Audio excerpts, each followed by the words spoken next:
तर नमस्कार विद्यार्थी मित्रांनो, मी धीरज ठाकरे तुमचं पुन्हा एकदा स्वागत करतो आपल्या DT एज्युकेशन यूट्यूब चॅनलवरती। तर बघा विद्यार्थी मित्रांनो, बोर्डाचा मराठी विषयाचा पेपर अगदीच जवळ आलेला आहे। तर आपण आजच्या व्हिडिओमध्ये मराठी व्याकरणाला अगदी सरळ आणि सोप्या पद्धतीने आपण आजच्या व्हिडिओमध्ये अभ्यासणार आहोत। तर बघा, हा एक वन शॉट व्हिडिओ असणार आहे, ज्यामध्ये संपूर्ण मराठी व्याकरण त्याचबरोबर मराठी व्याकरणावरती मागच्या 5 वर्षात परीक्षेमध्ये जे प्रश्न तुम्हाला विचारले गेले होते ते सर्व प्रश्न आपण आजच्या व्हिडिओमध्ये सॉल्व्ह करणार आहोत। त्यामुळे व्हिडिओ काळजीपूर्वक व शेवटपर्यंत नक्की बघा। तर बघा विद्यार्थी मित्रांनो, विभाग 4 भाषा अभ्यास या विभागामध्ये तुम्हाला व्याकरण घटकावरती प्रश्न हे विचारले जातात। आता बघा, हा विभाग एकूण 16 गुणांसाठी तुम्हाला परीक्षेमध्ये असणार आहे। आता ह्या विभागामध्ये प्रश्न क्रमांक 4 हा प्रश्न तुम्हाला व्याकरण कृतीवरती आधारित असतो। हा प्रश्न तुम्हाला 8 गुणांसाठीचा असणार आहे। आणि दुसरा प्रश्न असतो प्रश्न क्रमांक 4 हा प्रश्न तुम्हाला भाषिक कृतीवरती आधारित असतो आणि हा प्रश्न तुम्हाला 8 गुणांसाठीचा असणार आहे। आता बघा, प्रश्न क्रमांक 4 मध्ये तुम्हाला समास 2 गुणांसाठी, त्यानंतर शब्दसिद्धी 2 गुणांसाठी, त्यानंतर वाक्प्रचार तुम्हाला 4 गुणांसाठी, असे एकूण 8 गुणांसाठीचे प्रश्न तुम्हाला प्रश्न क्रमांक 4 मध्ये विचारले जातात।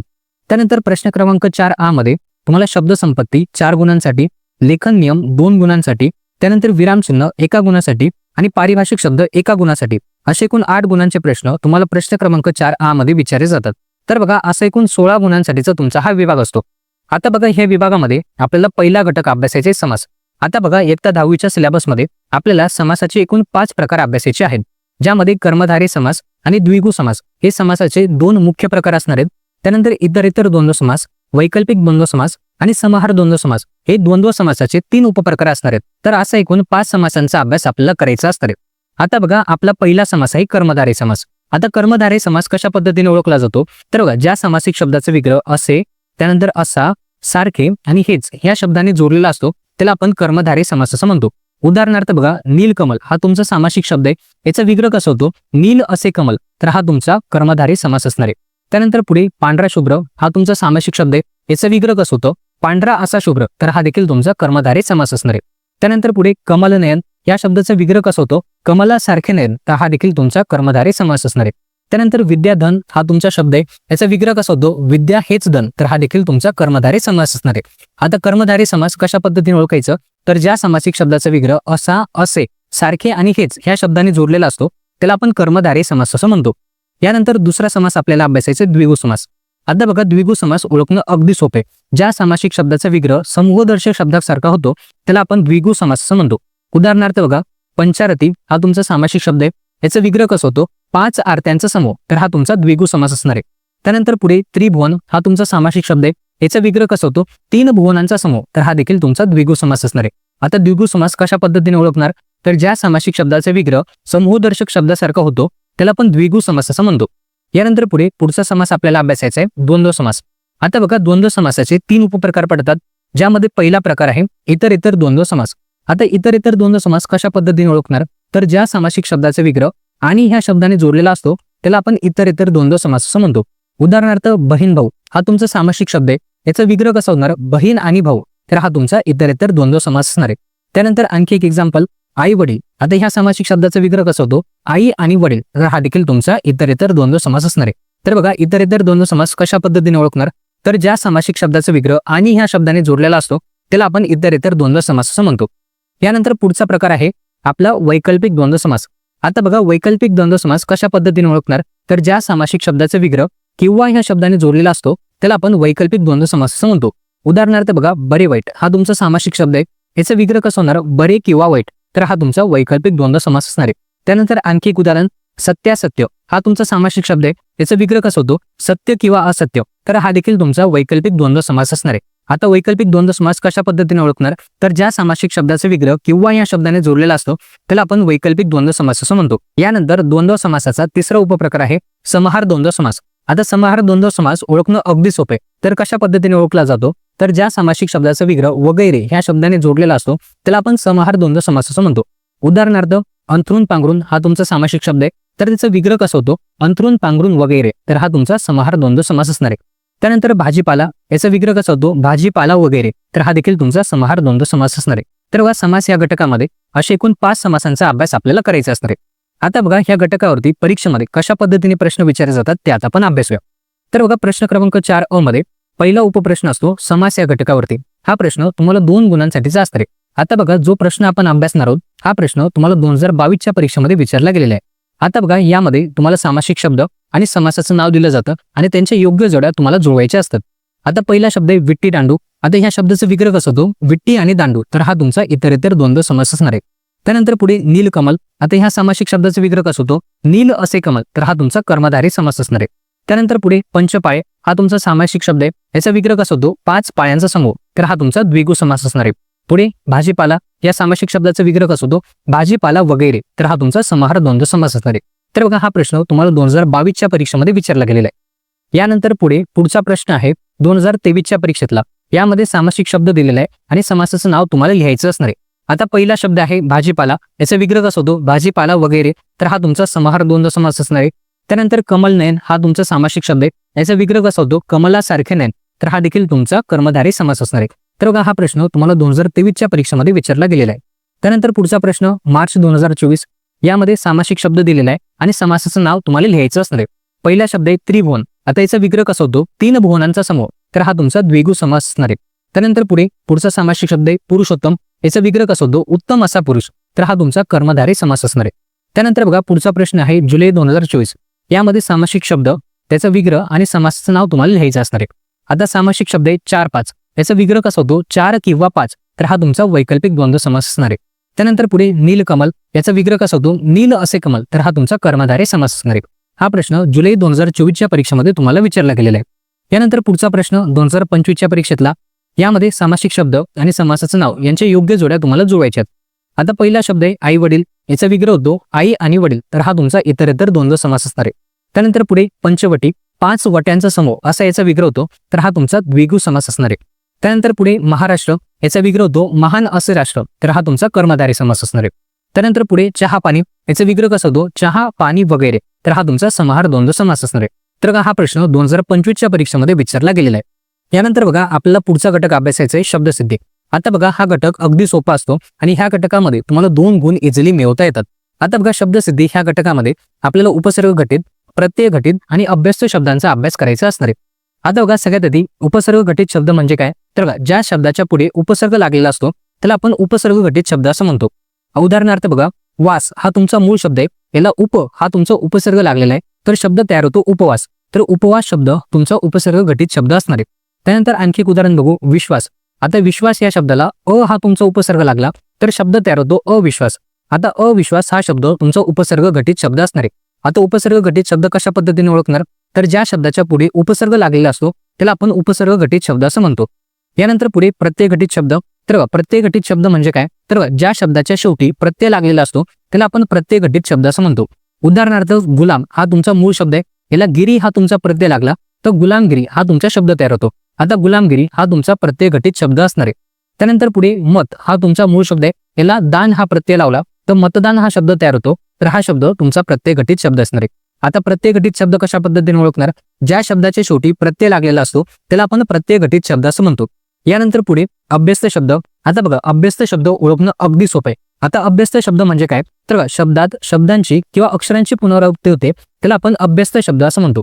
आता यासाठी उदाहरण लक्षात ठेवा. उदाहरणं काय असणार आहेत, धंदा बिंदा, काम बिंग, शेजारी पाजारी, मागोमाग, कडकड, झटपट, गल्लोगल्ली, हे जे शब्द असतात यांना आपण अभ्यस्त शब्द असं म्हणतो. आता बघा शब्दसिद्धीवरती कसे प्रश्न तुम्हाला परीक्षेत विचारले जातात ते आता आपण बघूया. तर बघा शब्दसिद्धी प्रश्न क्रमांक 4 मध्ये तुमचा दुसरा उपप्रश्न असतो. यामध्ये तुम्हाला शब्दसिद्धी ह्या घटकावरती प्रश्न हा विचारला जातो. आता बघा हा प्रश्न तुम्हाला 2022च्या परीक्षेमध्ये विचारलेला आहे आणि हा प्रश्न तुम्हाला 2 गुणांसाठीचा असतो. आता ह्या प्रश्न प्रकारामध्ये तुम्हाला 4 शब्द दिले जातात आणि त्यांचं विभाजन तुम्हाला करायचं असतं.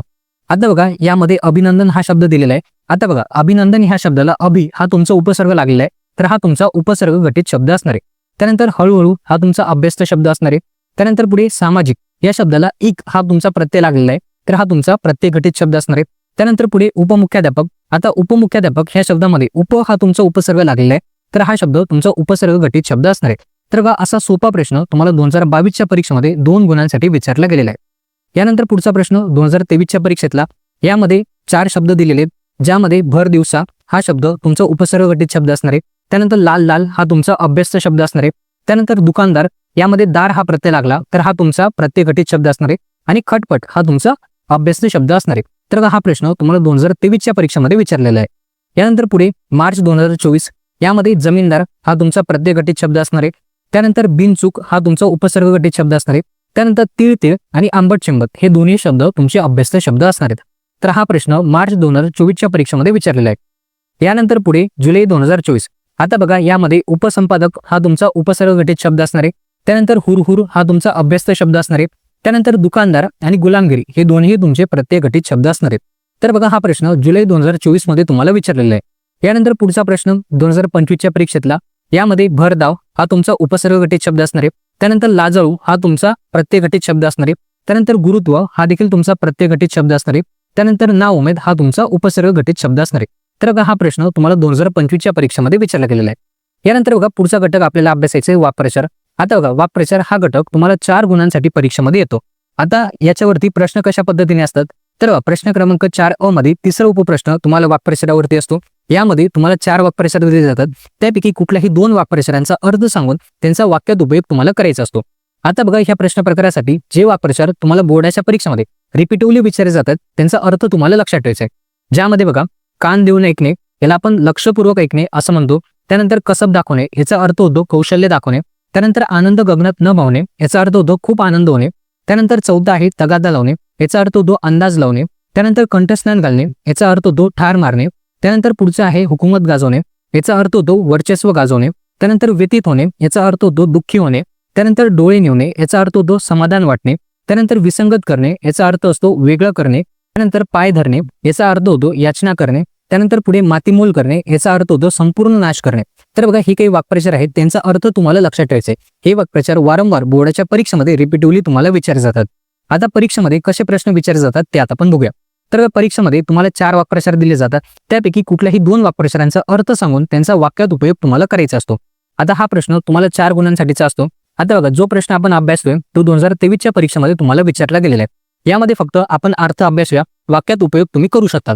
आता पहिला वाक्प्रचार आहे कान देऊन ऐकणे याचा अर्थ आहे लक्षपूर्वक ऐकणे. त्यानंतर पुढे आहे कसब दाखवणे याचा अर्थ होतो कौशल्य किंवा हुशारी दाखवणे. त्यानंतर तिसरा वाक्प्रचार आहे आनंद गगनात न मावणे म्हणजे अत्यंत आनंद होणे. आणि तगादा लावणे याचा अर्थ होतो वारंवार आग्रह करणे. तर हे अर्थ तुम्हाला लक्षात ठेवायचे. हे प्रश्न किंवा हे वाक्प्रचार तुम्हाला 2023च्या परीक्षेमध्ये विचारले गेलेले. यानंतर पुढे मार्च 2024 मध्ये विचारलेले वाक्प्रचार, यामध्ये कंठस्नान घालणे याचा अर्थ होतो ठार मारणे किंवा जीवे मारणे. यानंतर हुकूमत गाजवणे म्हणजे वर्चस्व गाजवणे किंवा सत्ता किंवा अधिकार वापरणे असा त्याचा अर्थ होतो. त्यानंतर पुढे व्यतीत होणे म्हणजे दुःखी किंवा खिन्नी होणे. त्यानंतर आनंद गगनात न मावणे म्हणजे खूप आनंद होणे. हे वाक्प्रचार आणि त्यांचा अर्थ तुम्हाला लक्षात ठेवायचा आहे. हे वाक्प्रचार 2024च्या परीक्षेमध्ये विचारले गेलेले. यानंतर पुढे जुलै 2024 यामध्ये पित्त खवणे म्हणजे खूप राग येणे. यानंतर पारख करणे म्हणजे निवड करणे.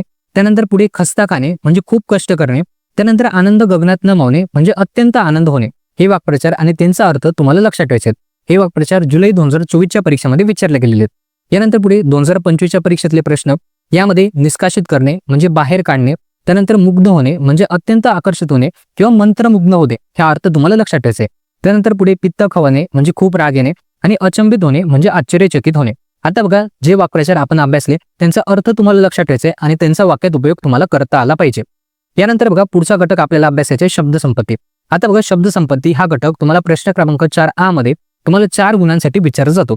आता बघा ह्या घटकामध्ये तुम्हाला 4 उपप्रश्न असतात.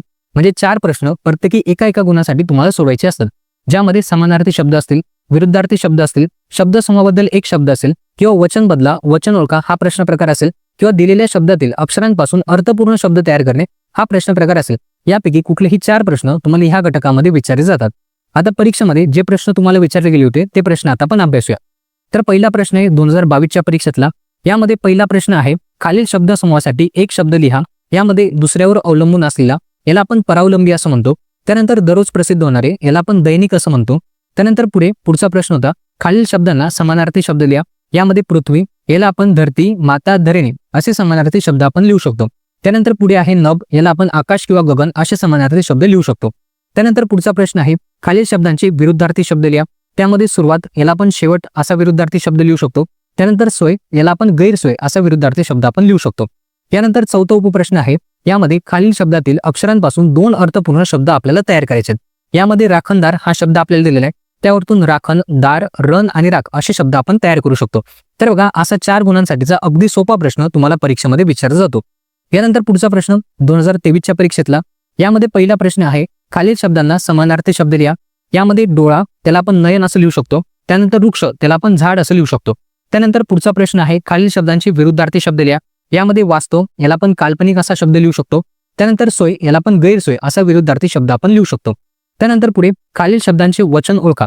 यामध्ये वह्या हा शब्द अनेक वचनामध्ये आहे. त्यानंतर मुलगा हा शब्द तुमचा एक वचनामध्ये असणार आहे. त्यानंतर चौथा उपप्रश्न आहे यामध्ये दिलेल्या शब्दातील अक्षरांपासून 2 अर्थपूर्ण शब्द आपल्याला तयार करायचे. यामध्ये रखवालदार हा तुमचा शब्द दिलेला आहे. यापासून दार, खा, वार आणि दाखल असे शब्द आपण तयार करू शकतो. यानंतर पुढचा प्रश्न मार्च 2024. यामध्ये पहिला प्रश्न आहे समानार्थी शब्दांवरती, ज्यामध्ये मार्ग आणि जल असे 2 समानार्थी शब्द तुम्हाला विचारले गेलेत.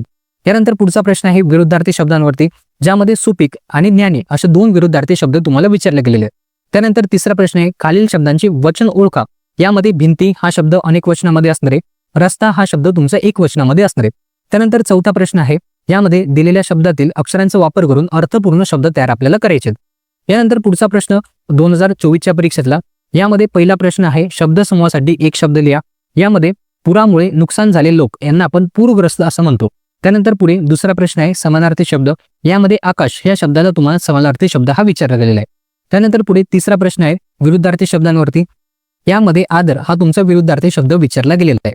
यानंतर चौथा प्रश्न आहे यामध्ये दिलेल्या शब्दातील अक्षरांचा वापर करून तुम्हाला अर्थपूर्ण शब्द हे तयार करायचे. यानंतर पुढचा प्रश्न 2025च्या परीक्षेतला. यामध्ये पहिला प्रश्न आहे खालील शब्दसमूहासाठी एक शब्द लिहा. यामध्ये इतरांना मार्ग दाखवणारा याला आपण मार्गदर्शक असं म्हणतो. त्यानंतर वर्षातून एकदा प्रसिद्ध होणारे याला आपण वार्षिक असं म्हणतो. त्यानंतर पुढे समानार्थी शब्द आहेत. यामध्ये आई या शब्दाला समानार्थी शब्द आपल्याला लिहायचे आहे. त्यानंतर शब्दांची वचन ओळखा. यामध्ये नदी आणि गोट्या हे 2 शब्द तुम्हाला दिलेले आहेत. नदी हा शब्द एक वचनामध्ये आणि गोट्या हा शब्द अनेक वचनामध्ये असणार आहे. यानंतर चौथा प्रश्न आहे यामध्ये दिलेल्या शब्दातील अक्षरांचा वापर करून अर्थपूर्ण शब्द हे तयार करायचे. तर बघा असे अगदी सोपे प्रश्न तुम्हाला 4 गुणांसाठी शब्द संपत्तीवरती विचारले जातात. यानंतर आपल्याला पुढचा घटक अभ्यासायचा आहे लेखन नियमानुसार लेखन. तर बघा हा प्रश्न तुम्हाला 2 गुणांसाठी परीक्षेमध्ये विचारला जातो. आता बघा ह्या प्रश्न प्रकारामध्ये तुम्हाला अचूक शब्द ओळखा असा प्रश्न प्रकार विचारला जाऊ शकतो किंवा दुसरा प्रश्न प्रकार विचारला जातो. यामध्ये तुम्हाला 4 वाक्य दिले जातात. 4 वाक्यातील कुठल्याही 2 वाक्यांमधल्या अशुद्ध शब्द ओळखून त्याला दुरुस्त करून म्हणजे शुद्ध लेखनामध्ये तो लिहायचा असतो. असे 2 प्रश्न प्रकार यामध्ये तुम्हाला विचारले जातात. हा प्रश्न 2 गुणांसाठी तुम्हाला विचारला जातो. आता बघा परीक्षेमध्ये कसे प्रश्न विचारले गेलेले ते आता आपण अभ्यासूया. पहिला प्रश्न आहे 2022च्या परीक्षेमध्ये. यामध्ये तुम्हाला 6 शब्द दिलेले 4-4 शब्दांचे गट करून याच्यातले तुम्हाला कुठलेही 4 शब्द अचूक ओळखायचे असणार आहेत. यामध्ये पहिला गट आहे दुर्मिळ ह्या शब्दासाठी. तर बघा दुर्मिळ हा शब्द अशा पद्धतीने लिहिला जातो. त्यानंतर पुढे आहे पिढी. पिढी हा शब्द अशा पद्धतीने लिहिला जातो. त्यानंतर कुटुंब. कुटुंब शब्दामध्ये 2ही ठिकाणी पहिला उकार असणार आहे. हा शब्द नीट लक्षात ठेवायचा आहे. त्यानंतर आशीर्वाद शब्द.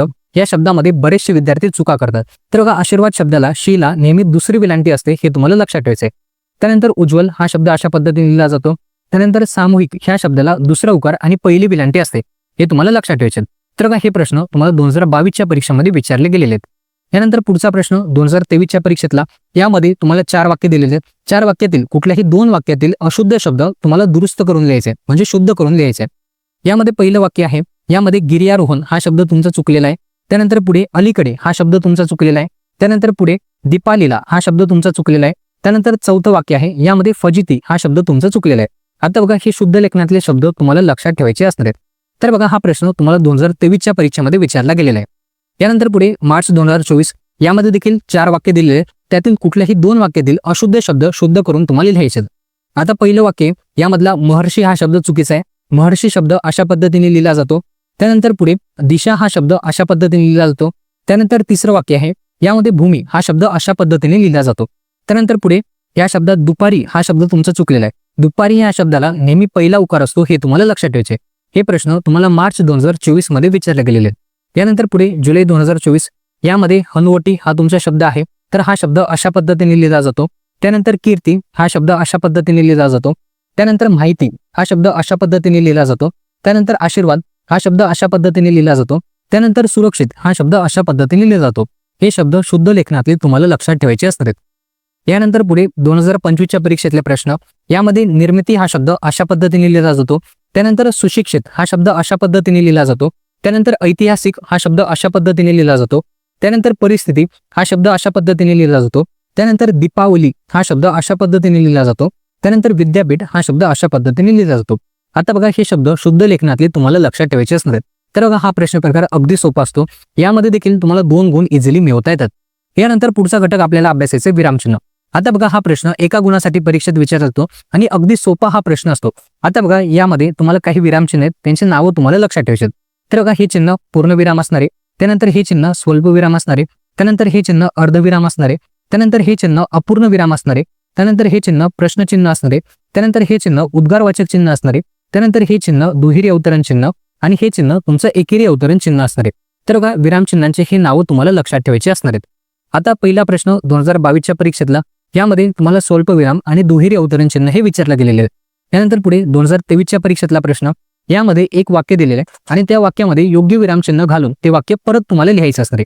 आता वाक्य काय, तर बघा मी एवढं सगळं सांगितलं कारण मी तुम्हाला खूप जवळून पाहिलंय. आता ज्या ठिकाणी तुम्हाला पूर्ण विराम दिलेला आहे त्या ठिकाणी तुम्हाला स्वल्पविराम द्यायचा असणार आहे आणि वाक्य तुम्हाला परत लिहायचं असणार आहे.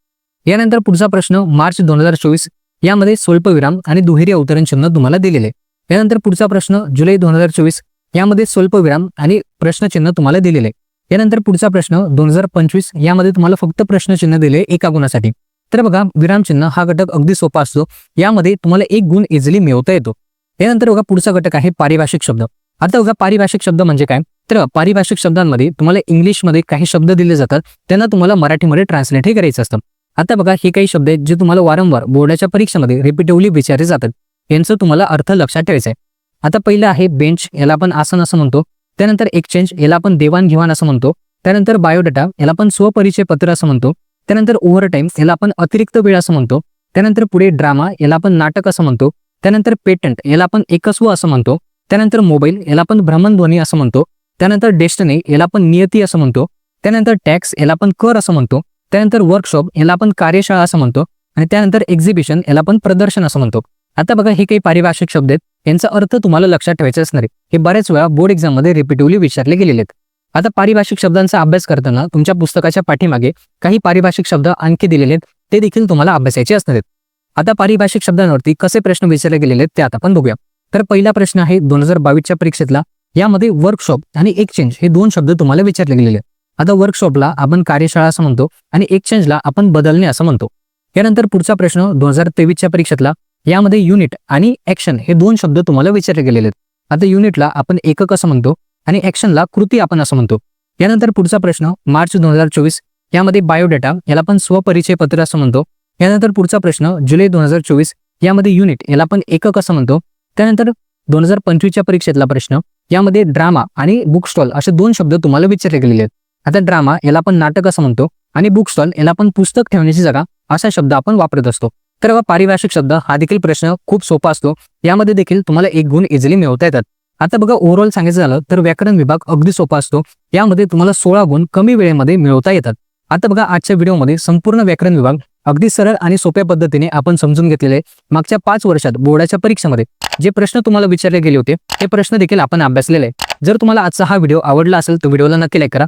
जर तुम्ही आपल्या ह्या चॅनलवरती नवीन असाल चॅनलही नक्की सबस्क्राईब करा.